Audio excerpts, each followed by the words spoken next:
దేశంలోని e commerce fashion దిగ్గజ కంపెనీల్లో ఒకటి మింత్రా. అయితే కంపెనీపై ఈడీ అధికారులు తాజాగా కేసు నమోదు చేశారు.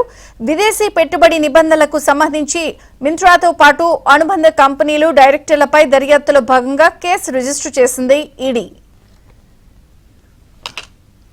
మింత్రా సంస్థ 1,654 కోట్ల రూపాయల విలువైన విదేశీ పెట్టుబడులు రూల్స్ వైలేట్ చేసినట్లు ఈడీ ఆరోపించింది.